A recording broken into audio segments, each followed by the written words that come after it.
باب ما یذکر فی السکین، چھری کا استعمال. حدثنا عبد العزیز بن عبد اللہ قال حدثني ابراہیم بن سعد عن ابن شہاب عن جعفر بن عمرو بن امیۃ الضمری عن ابیہ قال رأیت النبی صلی اللہ علیہ وسلم یأکل من کتف، کہ نبی صلی اللہ علیہ وسلم گوشت کھا رہے تھے. کس کا؟ کتف، شانے کا. یحتز منہا، چھری سے کاٹ رہے تھے اس کو. ثم دعی الی الصلاۃ، پھر آپ کو نماز کے لیے بلایا گیا. فصلی، تو آپ نے نماز پڑھی. ولم یتوضا، اور آپ نے وضو نہیں کیا.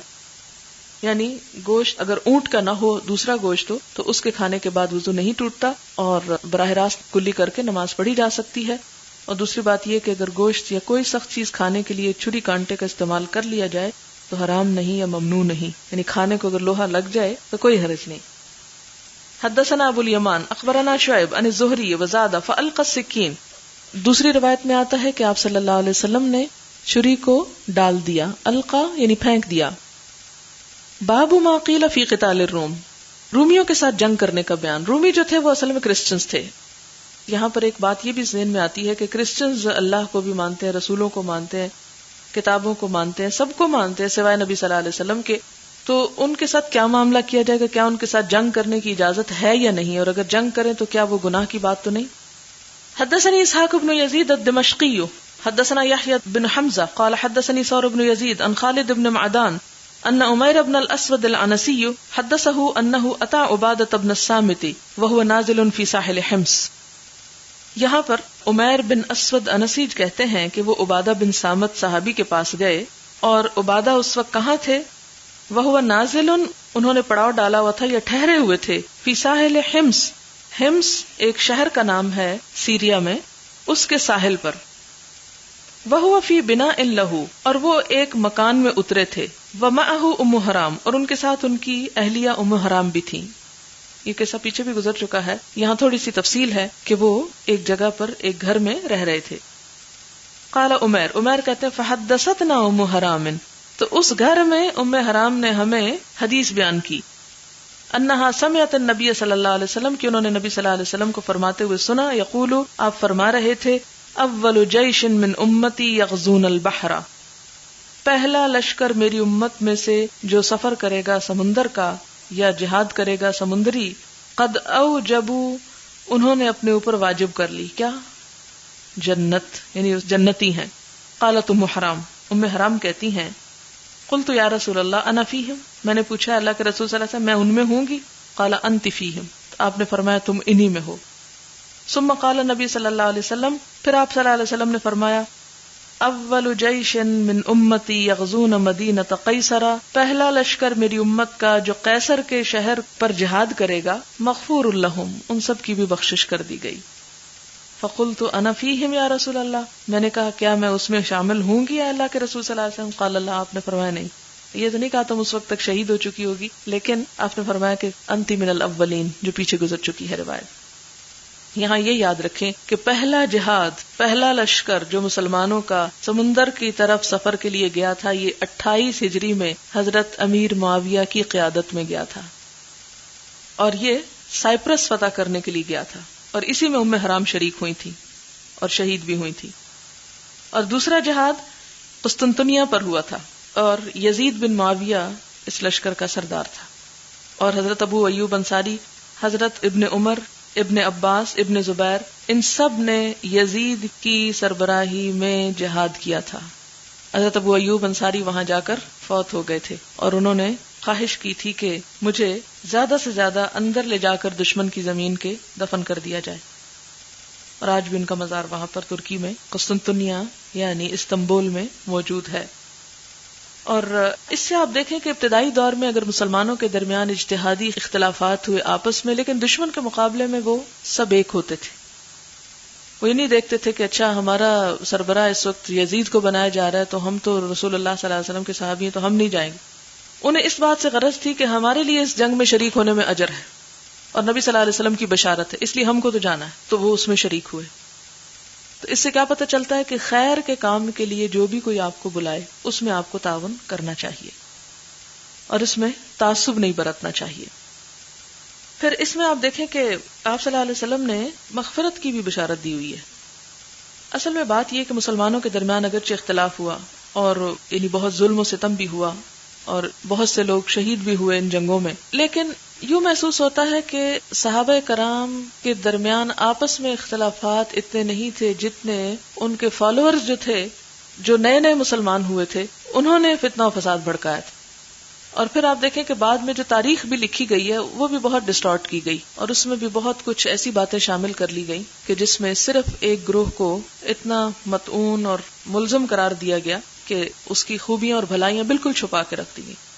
شاید آپ میں سے چند ہی لوگوں کو معلوم ہو کہ یہ لشکر جو دوسرا جس کی نبی صلی اللہ علیہ وسلم نے بشارت دی تھی، یہ یزید کی سربراہی میں گیا تھا. یہ بات عام کی نہیں جاتی، بتائی نہیں جاتی. اور دوسری بات یہ ہے کہ ترکی میں حضرت ابو ایوب انصاری کے مزار کے باہر البدایہ و نہایہ کی وہ عبارت لکھی ہوئی موجود ہے جو حضرت ابو ایوب انصاری اور ان کی گفتگو کے متعلق ہے. اور یہاں ایک اور بات بھی پتہ چلتی ہے جو یہاں اس حدیث میں تو نہیں، ایک اور جگہ پر ہے. آپ صلی اللہ علیہ وسلم فرمایا تھا کہ لَتَفْتَحُنَّ الْقُسْطُنْطِنِيَّةَ، یہ بشارت بھی دی تھی کہ تم ضرور قسطنطنیہ فتح کرو گے، یعنی روم فتح کر لو گے. وَلَنِعْمَ الْأَمِيرُ أَمِيرُهَا وَلَنِعْمَ الْجَيْشُ جَيْشُهَا، تو وہ امیر بہت بہترین امیر ہوگا جس کے ہاتھ پر فتح ہوگا. یہ دونوں دفعہ فتح نہیں ہوا تھا، یعنی ان جہاد میں، وہ بعد میں فتح ہوا تھا. سلطان فاتح جو ہے اس نے 1400 اور کچھ میں فتح کیا تھا. اور وَلَنِعْمَ الْجَيْشُ جَيْشُهَا، اور جو لشکر وہ فاتح ہوگا وہ بھی بڑا بہترین لشکر ہوگا. بہرحال آپ صلی اللہ علیہ وسلم کی یہ پیشن گوئی جو تھی وہ پوری ہوئی. باب قتال الیہود، یہودیوں سے جنگ کرنا، یعنی عیسائیوں سے اور پھر یہودیوں سے. حدثنا اسحاق بن محمد الفروی حدثنا مالک عن نافع عن عبد الله بن عمر رضی اللہ عنہما ان رسول اللہ صلی اللہ علیہ وسلم قال، نبی صلی اللہ علیہ وسلم نے فرمایا، تقاتلون الیہود، تم یہودیوں سے جنگ کرو گے، حتی یختبئ احدہم وراء الحجر، یہاں تک کہ ان میں سے ایک پتھر کے پیچھے جا چھپے گا، فیقولو، تو پتھر بولے گا، یا عبداللہ، اے اللہ کے بندے، یعنی اے مسلمان، ھذا یہودی، یہ یہودی ہے، ورائی، میرے پیچھے چھپا ہوا ہے، فاقتلہ، اس کو قتل کرو. یہ قیامت کے قریب ہوگا اور یہ جنگ ہوگی، اور ہر پتھر حجر پکارے گا کہ میرے پیچھے یہودی چھپے ہوئے ہیں. یعنی مسلمانوں کو اللہ تعالیٰ اتنی مدد فراہم کرے گا اور اتنی زبردست فتح حاصل ہوگی کہ پھر وہ کہیں چھپ نہ سکیں گے. یہاں نہیں، ایک اور روایت میں آتا ہے الا شجرۃ الغرقد، مگر غرقد کا درخت، غرقد کا درخت کے پیچھے جو چھپ جائے گا وہ نہیں بولے گا. اسی لیے اس وقت اسرائیل میں غرقد کی بے شمار پلانٹیشن کی گئی. ایک طرف حضور صلی اللہ علیہ وسلم کو مانتے نہیں، دوسری طرف آپ کی باتوں سے خوف بھی کھاتے ہیں، ان کو سچا بھی سمجھتے ہیں اور اس کے لیے تیاری بھی کیے ہوئے ہیں. حدثنا اسحاق بن ابراہیم اخبرنا جریر عن عمارة بن القعقاع عن ابی زرعہ عن ابی ہریرہ رضی اللہ عنہ ان رسول اللہ صلی اللہ علیہ وسلم قال، لا تقوم الساعة حتى تقاتل اليهود، قیامت قائم نہ ہوگی یہاں تک کہ تم یہود سے جنگ نہ کر لو. حتى يقول الحجر وراءه اليهودي، یہاں تک کہ جس پتھر کے پیچھے یہودی ہوگا وہ پکار اٹھے گا، یا مسلم ھذا یہودی ورائی فاقتلہ، کہ اے مسلمان میرے پیچھے یہودی چھپا ہوا ہے، اسے مار. یعنی ان کا ویسے بھی فساد اور ظلم اتنا یہود کا بڑھ جائے گا کہ ان کو مارے بغیر، پھر ختم کیے بغیر چارہ نہ ہوگا. اور یہ بات بھی پتہ چلتی ہے کہ یہ جو حدیث ہے، میں اس کو پڑھ کے بعضوں کو سوچتی ہوں کہ ہو سکتا ہے کہ ایسے آلات ایجاد ہو جائیں اور مسلمان ٹیکنالوجی میں اتنے آگے چلے جائیں کہ جہاں جہاں ان کے بگز وہ لگے ہوئے ہوں، وہ وہاں سے ان کو اطلاعات فراہم کرنے لگے. کیونکہ قیامت سے پہلے ایک دفعہ پھر غلبہ اسلام کی بشارت بہرحال ہے کہ مسلمان پوری دنیا میں چھا جائیں گے. اب یہ ہے کہ ہمیں اس وقت کا انتظار کرنے کی بجائے اور اس کی امید لگانے کی بجائے اور یہ سوچنے کی بجائے کہ کاش وہ ہماری زندگی میں آ جائے، ہمیں اپنا بس حصہ ڈال دینا چاہیے. اپنی طرف سے جو کوشش اور محنت ہم کر سکیں وہ کر جائیں، کیونکہ قیامت کے دن اللہ تعالیٰ تو ہر انسان کی کوشش دیکھے گا. اگر ہماری کوشش کے بغیر پوری دنیا میں بھی غالب ہو جائے اسلام، ہمیں کچھ ثواب نہیں ملے گا. صرف تمناؤں اور آرزوؤں سے، صرف خواہشات سے کچھ نہیں حاصل ہوتا جب تک کہ انسان عملی طور پر کچھ نہ کرے، اس میں حصہ نہ ڈالے. باب قتال ترکی، ترکوں سے لڑائی کا بیان. یہ ترک سے مراد تاتار ہیں یہاں پر، اور یہ نبی صلی اللہ علیہ وسلم کے زمانے تک، خلفائے راشدین کے زمانے تک بھی کافر تھے. اور آپ کو معلوم ہے کہ ہلاکو خان بھی ترک تھا، اس نے عربوں پہ چڑھائی کر کے عباسی خاندان کا خاتمہ کیا تھا، خلافت کا. لیکن پھر یہ لوگ مسلمان ہونا شروع ہوئے، اور اسی خاندان میں سے سلطان عبد الحمید خان تھا اور بھی. اسی طرح بعض ترک جو ہیں وہ اب تک بھی کافر ہیں، بعض ان میں سے بت پرست ہیں، تاتار، روسی وغیرہ، روس کے علاقوں میں بھی یہ لوگ موجود ہیں.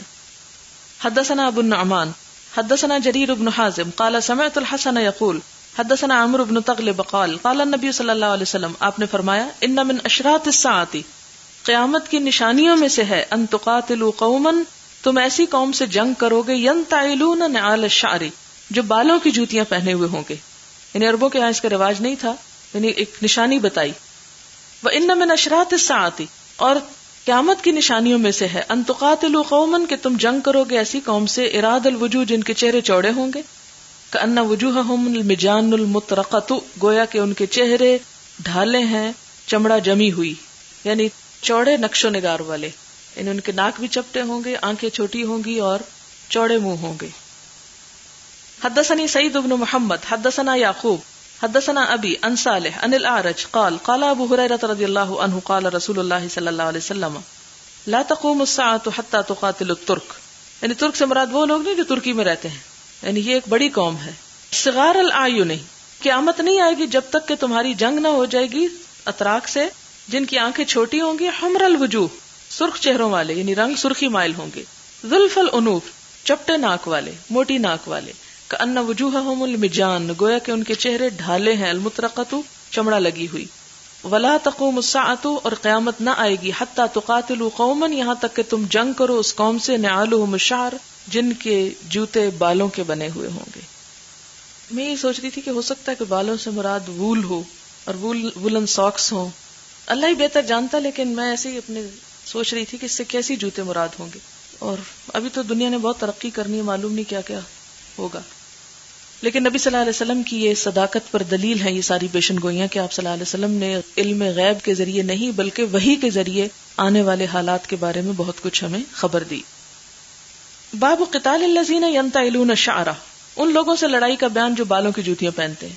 حدثنا علی بن عبداللہ حدثنا سفیان قال الزہری عن سعید بن المسیب عن ابی ہریرہ رضی اللہ عنہ عن النبی صلی اللہ علیہ وسلم قال لا تقوم الساعة حتى تقاتلوا قوما نعالهم الشعر، قیامت نہ آئے گی یہاں تک کہ تم جنگ کرو گے اس قوم سے جن کے جوتے بالوں کے ہوں گے. ولا تقوم الساعة حتى تقاتلوا قوما كأن وجوههم المجان المطرقة. قال سفیان وزاد فی ابو الزناد عن الاعرج عن ابی ہریرہ روایتا صغار الاعین ذلف الانوف كأن وجوههم المجان المطرقة.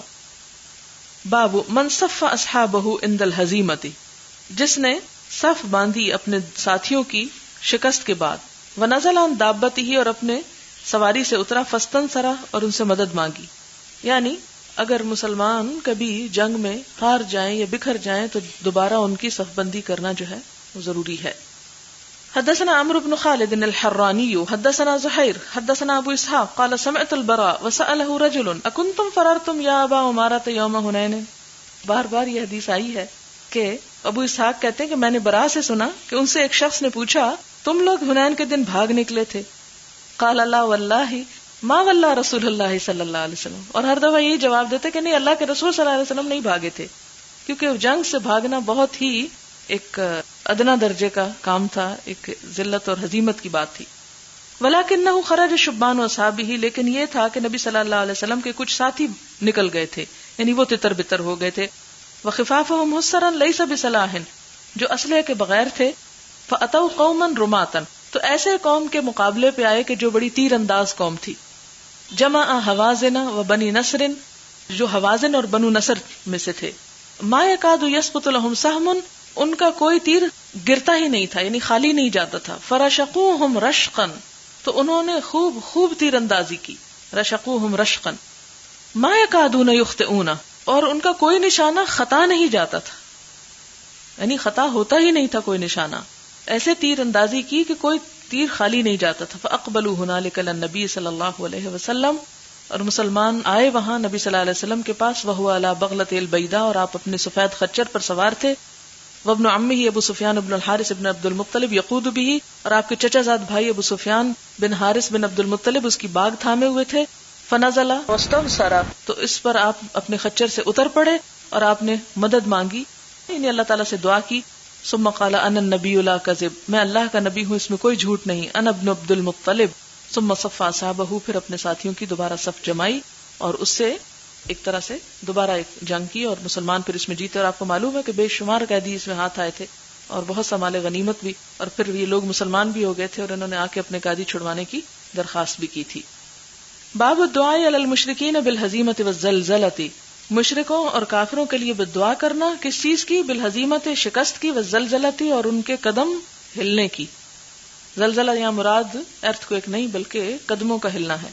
حدثنا ابراہیم بن موسیٰ اخبرنا عیسیٰ عن ہشام عن محمد عن عبیدۃ عن علی رضی اللہ عنہ قال لما کان یوم الاحزاب قال رسول اللہ صلی اللہ علیہ وسلم، احزاب کے دن، جنگ خندق، آپ صلی اللہ علیہ وسلم نے فرمایا ملأ اللہ بیوتہم وقبورہم نارا، کہ بھر دے اللہ ان کے گھروں کو اور ان کی قبروں کو آگ سے. شغلونا عن صلاة الوسطی، انہوں نے مشغول کر دیا تھا ہم کو درمیانی نماز سے، ہی غابت الشمس، یہاں تک کہ سورج غروب ہو گیا، یعنی ہماری عصر کی نماز چھٹ گئی. اس سے یہ پتہ چلتا ہے کہ جنگ میں اگر کوئی نماز آگے پیچھے ہو جائے اس وقت جان بچانا فرض ہے، کیونکہ وہ ایسا موقع تھا کہ اگر آپ صلی اللہ علیہ وسلم نماز پڑھنے شروع ہو جاتے تو دشمن کے حملے کا خوف تھا.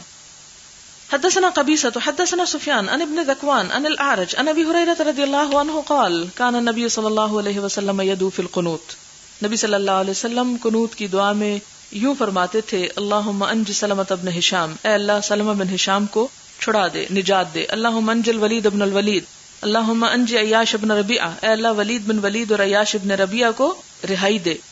اللہم انج المستضعفین من المؤمنین، اے اللہ رہائی دے کمزور مومنوں میں سے. مستضعفین قرآن میں بھی آپ پڑھ چکے ہیں نا کہ بچے اور بوڑھے وغیرہ. اللہم اشدد وطأتک علی مضر، اے اللہ پکی کر دے، سخت کر دے اپنی پکڑ مضر پر. اللہم سنینا، اے اللہ قحط بھیج، کسنی یوسف، جیسے یوسف علیہ السلام کی مدد کے لیے قحط بھیجا تھا ان کی قوم پر.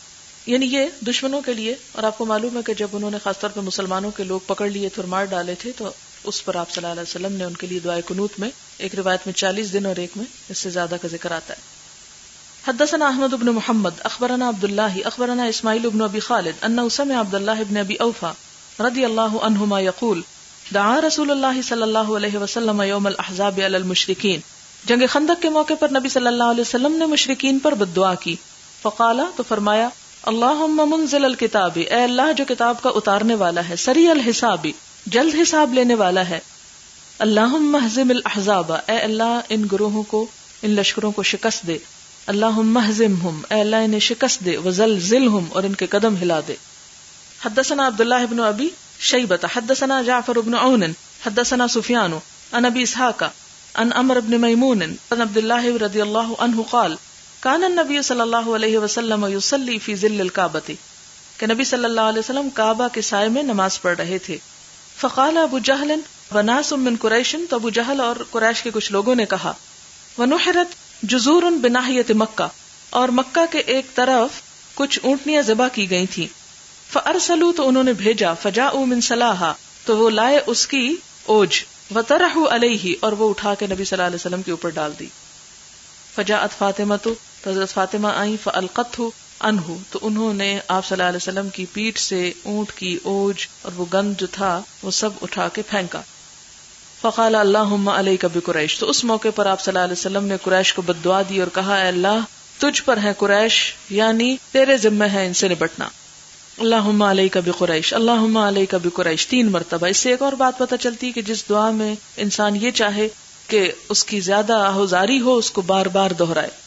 اللہم علیک بقریش لابی جہل بن ہشام وعتبۃ بن ربیعہ، اور آپ نے نام لیے ابو جہل کا، عتبہ بن ربیعہ کا، شیبہ بن ربیعہ والولید بن عتبہ وابی بن خلف وعقبۃ بن ابی معیط. قال عبداللہ فلقد رأیتہم فی قلیب بدر قتلا، کہ جن جن پر آپ نے بددعا کی تھی میں نے ان سب کو بدر کے کنویں میں مرا پڑا دیکھا.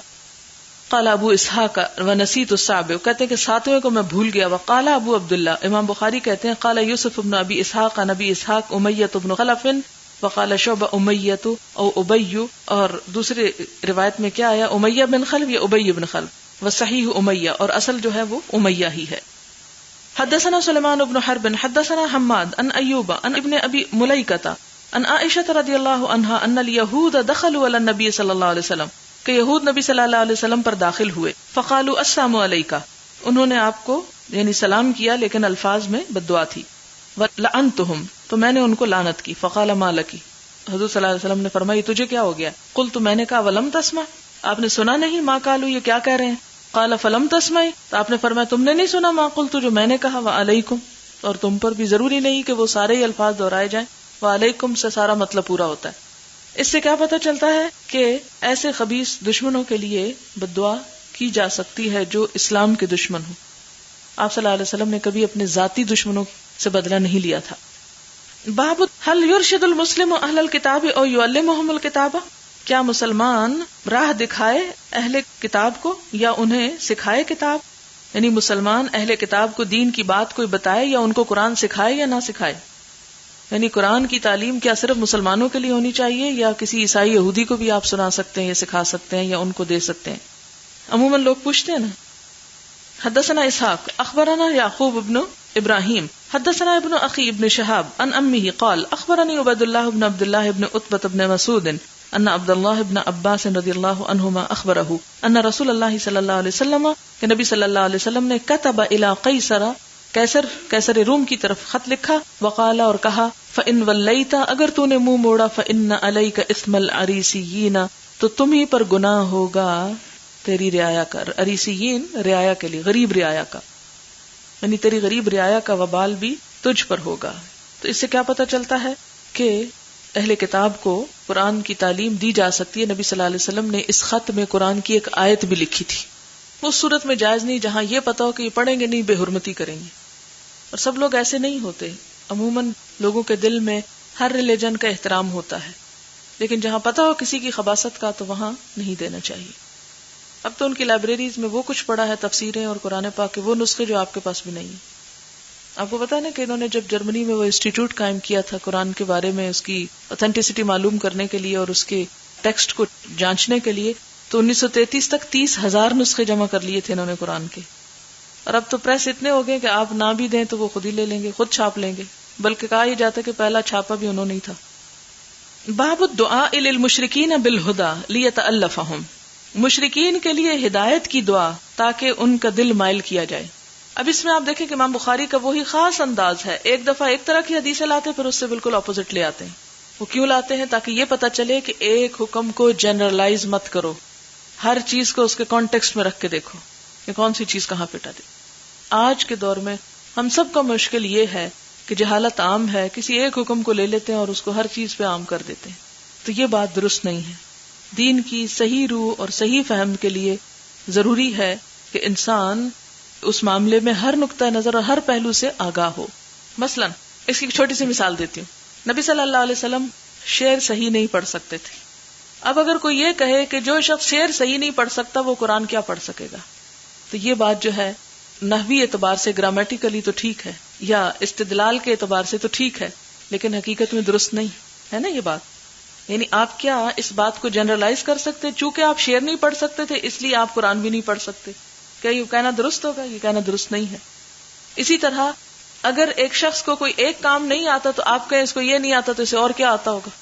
ہمارے یہ جملہ کتنا عام ہے کہ اگر کسی کو ایک چیز نہ آتی ہو اور باقی وہ اس فن کا پورا ماہر ہو تو ہم کہتے ہیں اگر یہ نہیں آتا اسے کچھ بھی نہیں آتا. ہم بہت ایکسٹریمسٹ لوگ ہیں، انتہا پسندی کوٹ کوٹ کے بھری ہے ہمارے اندر. اسی طرح پہلے بھی میں مثال دیا کرتی ہوں کہ مثلا آپ چاول پکانا چاہتے ہیں، خرید کر لائیں، اس میں کچھ کنکر ہیں اور باقی صاف ستھرے چاول ہیں، کنکر چن لیں. آپ یہ کہیں اس میں کنکر ہیں اس کا کیا ذائقہ ہوگا، اٹھاؤ پھینکو ان کو. نہیں. اور انسانوں کے ساتھ بھی ہم یہی معاملہ کرتے ہیں. یہ انسان اس کے اندر کوئی خیر نہیں، اس کے اندر یہ برائی ہے، اس کا مطلب یہ پورا ہی برا ہے، اس کو پھینکو اٹھا کے. اور اس طریقے پر مسلمان قوم بالکل ترقی نہیں کر سکتی. اور جو کچھ ہو رہا ہے اس لیے ہمارے یہاں کوئی سسٹم ڈیولپ ہوتا ہی نہیں. ایک آتا ہے ایک کو لے آتا ہے، دوسرا آتا ہے وہ اسے اٹھا پھینکتا ہے، اچھاڑ پچھاڑ ہو رہی ہے ہر طرف، جس کی وجہ سے کوئی بھی کام صحیح طریقے پر نہیں ہوتا. اس میں اور بھی وجوہات ہیں، امانت داری نہیں، دیانت نہیں، محنت نہیں. لیکن اس میں ایک فیکٹر یہ بھی ہے کہ ہم کسی کی ایک غلطی دیکھ لیتے ہیں، ایک برائی دیکھ لیتے ہیں اور اس کو جنرلائز کر کے اس کو بالکل ٹوٹلی شیطان قرار دے دیتے ہیں. اور کسی کی ایک بھلائی دیکھ دے تو اس میں مر مٹتے اور کہتے ہیں یہ تو بالکل فرشتہ ہو گیا، اس میں تو کوئی خامی اب ہو سکتی نہیں اور ہونی بھی نہیں چاہیے. تو میں ہمیشہ یہ کہتی ہوں کہ کوئی انسان نہ تو فرشتہ پیدا کیا گیا اور نہ شیطان پیدا کیا گیا. انسان فرشتے اور شیطان کے درمیان کی چیز ہے. اور یہ ضرور ہے کہ کسی کے اندر اچھائیاں زیادہ ہوتی ہیں، کسی کے اندر برائیاں زیادہ ہوتی ہیں. لیکن اگر آپ دنیا میں زندہ رہنا چاہتے ہیں، کام کرنا چاہتے ہیں، تو اس میں دوسروں کی برائیوں کو نظر انداز کرتے ہوئے اچھائیوں سے فائدہ اٹھا لیں. مثلاً آپ کسی چیز کو دیکھتے ہیں کہ ایک دیوار کو دیکھتے ہیں، اس کے اوپر کوئی گندگی لگی ہوئی ہے، تو آپ اسی کو کیوں فوکس کیے جا رہے ہیں اور باقی جو صاف ستھری چیز ہے اس کو کیوں نہیں دیکھتے؟ اسی طرح عام روزمرہ زندگی میں مثلاً اگر آپ نے کوئی پھل کھانا ہے، مثلاً آپ چاہتے ہیں کہ آپ آم کھائیں، تو اب آپ کہیں کہ اچھا آم لوں کہ نہ، اس میں گٹلی بھی ہوگی، چھلکا بھی ہوگا. میرے خیال میں گٹلی اور چھلکے کا وزن جو ہے نا گردے سے زیادہ ہے، اور ہوتا ہے زیادہ، اس لیے میں تو آم نہیں خرید رہی. کوئی فائدہ ہے آم خریدنے کا؟ اتنا سا تو کوڑا بن جائے گا اس کا. اگر آپ یہی طریقہ زندگی میں اختیار کیے رکھیں تو کہیں بھی کوئی خیر بھلائی کا کام کر ہی نہیں سکتے. تو یہ انتہائی ضروری ہے. اسی لیے آپ دیکھیں کہ امام بخاری اور قدیم علماء کا یہی طریقہ تھا، اور یہی وجہ تھا کہ اسلام پھلا پھولا اور اسلام میں وسعت ہوئی اور بڑھا آگے، اور زیادہ سے زیادہ دین کو فائدہ پہنچا. اب کیا ہوتا ہے کہ وہ سمٹتے سمٹتے وہ بخیل والی بات کہ وہ ہلکے اتنے سکڑ گئے، تعصب اتنے زیادہ ہو گئے، دل اتنے تنگ ہو گئے، بخل اتنا بڑھ گیا ہے کہ اس سے باہر نکلنے کا کوئی سوال ہی پیدا نہیں ہوتا. تو امام بخاری کا طریقہ یہ ہے کہ ایک طرف وہ لائے ہیں احادیث کہ جس میں آپ نے بددعا کی، اور دوسری طرف لائے ہیں کہ بددعا نہیں، ہدایت کی دعا دی. تو اس سے کیا پتہ چلتا ہے کہ بددعا صرف ان موقعوں پر دی کہ جہاں ان سے دشمنوں سے شدید خطرہ تھا اور ان کے ہدایت کی کوئی گنجائش نہیں، اور ان سے یہ ڈر ہے کہ وہ مسلمانوں کو ملیہ میٹ کر دیں گے. اور جہاں یہ اندازہ تھا کہ ان لوگوں کو اگر ہدایت کی بات بتائی گئی یا ان کی تالیف قلب کی گئی، ان کو دعا دی گئی تو یہ اسلام کے لیے فائدہ مند ہوں گے، تو آپ نے وہاں پر دعا دی. باب الدعاء للمشرکین، مشرکین کے لیے دعا کرنا، بالہدا ہدایت کے لیے، تألفہم تاکہ ان کو الفت دلائی جائے. حدثنا ابو الیمان اخبرنا شعیب حدثنا ابو الزناد ان عبد الرحمن قال قال ابو هريرة رضی اللہ عنہ قدم طفیل بن عمرو الدوسی واصحابه على النبي صلی اللہ علیہ وسلم فقالوا یا رسول اللہ. ہوا یہ کہ ابو ہریرہ رضی اللہ تعالیٰ نے کہتے ہیں کہ طفیل بن عمرو الدوسی اور اس کے ساتھی نبی صلی اللہ علیہ وسلم کے پاس آئے، کہنے لگے یا رسول اللہ ان دوسا عصت و ابت، کہ دوس قبیلے نے نافرمانی کیا، انکار کیا، فدعوا اللہ علیہا، آپ ان پر اللہ تعالیٰ سے بددعا کیجئے. فقیل ہلکت دوس قال اللہم اہد دوسا وأت بہم، تو لوگوں نے کہا اب دوس ہلاک ہوئے، کہ یہ بددعا کروانے لگے تو اب ہوئے ہلاک وہ. لیکن آپ نے ان سب کے خیال اور توقعات کے برعکس کیا فرمایا؟ اللہم اہد دوسا، اللہ دوس کو ہدایت دے، وأت بہم، اور ان کو لے آ میرے پاس، یعنی مسلمان بنا. باب دعوت الیہود والنصارى، یہود و نصارہ کو کس طرح دعوت دی جائے یعنی تبلیغ کی جائے. وعلی ما یقاتلون علیہ، اور کس بات پر ان سے جنگ کی جائے. یعنی کتنی زبردست بات ہے کہ کون سی چیزیں ہیں کہ جب آپ جنگ کر سکتے ہیں اور کون سی چیزیں کہ جب آپ ان کو تبلیغ کریں گے، کون سے مواقع. وما کتب النبی صلی اللہ علیہ وسلم الی کسری و قیصر، اور نبی صلی اللہ علیہ وسلم نے جو کسری و قیصر کو لکھا، والدعوت، اور ان کو دعوت دی یعنی اسلام کی، قبل القتال، جنگ سے پہلے، یعنی لڑائی سے پہلے آپ کیا کریں؟ ان کو اسلام کی تعلیم دیں. جب وہ مان جائیں تو ٹھیک، اور اگر نہ مانے اور دوسروں کے اسلام کی راہ میں رکاوٹ ہو تو پھر ان کے ہاتھ توڑیں. حدثنا علی بن الجعد اخبرنا شعبۃ عن قتادۃ قال سمعت انس رضی اللہ عنہ یقول لما اراد النبی صلی اللہ علیہ وسلم ان یکتب الی الروم قیل لهم انهم لا يقرؤون کتابا، کہ جب ارادہ کیا نبی صلی اللہ علیہ وسلم نے کہ لکھیں روم کی طرف یعنی خط، تو آپ سے کہا گیا انہم لا یقرؤون کتابا، وہ خط نہیں پڑھتے، الا ان یکون مختوما، مگر یہ کہ وہ مہر لگا ہوا ہو. فاتخذ خاتما من فضة، تو آپ صلی اللہ علیہ وسلم نے چاندی کی انگوٹھی بنائی یعنی مہر کے طور پر. فکأنی انظر الی بیاضہ، راوی کہتے ہیں کہ مجھے اس انگوٹھی کی سفیدی جو ہے اب بھی یوں نظر آ رہی ہے. فی یدہ، آپ کے ہاتھ میں ہے. ونقش فیہ، اور آپ نے اس پر نقش کروایا محمد رسول اللہ، کہ محمد اللہ کے رسول ہیں، یعنی ساتھ ڈیزگنیشن بھی ہے آپ کا. حدثنا عبداللہ ابن یوسف حدثنا اللیث قال حدثني عقیل عن ابن شہاب قال اخبرني عبید اللہ ابن عبد اللہ ابن عتبہ ان عبد اللہ ابن عباس اخبرہ ان رسول اللہ صلی اللہ علیہ وسلم بعث بکتابہ الى کسری، نبی صلی اللہ علیہ وسلم نے اپنا خط کسری کو بھیجا. فامرہ ان يدفع الى عظیم البحرین، آپ نے حکم دیا کہ وہ اسے بحرین کے بادشاہ کی طرف لے جائے. یدفع عظیم البحرین الى کسری، اور بحرین کا جو گورنر ہے وہ یا حاکم جو ہے وہ لے جائے کسری کی طرف. فلما قرأ کسری، جب کسری نے وہ خط پڑھا، خرک، اسے پھاڑ ڈالا. فحسبت ان سعید بن المسیب قال، میرا خیال ہے کہ سعید بن مسیب کی روایت میں آتا ہے قال، کہتے ہیں کہ فدعا علیہم النبی صلی اللہ علیہ وسلم، کہ نبی صلی اللہ علیہ وسلم نے ان کو بددعا دی. ان یمزقوا کل ممزق، کہ وہ سب بھی پھاڑ ڈالے جائیں، پھاڑ ڈالا جانا، یعنی اللہ ان کو بھی برباد کر دے. سبحانک اللہم وبحمدک نشہد ان لا الہ الا انت نستغفرک ونتوب الیک. والسلام علیکم ورحمۃ اللہ وبرکاتہ.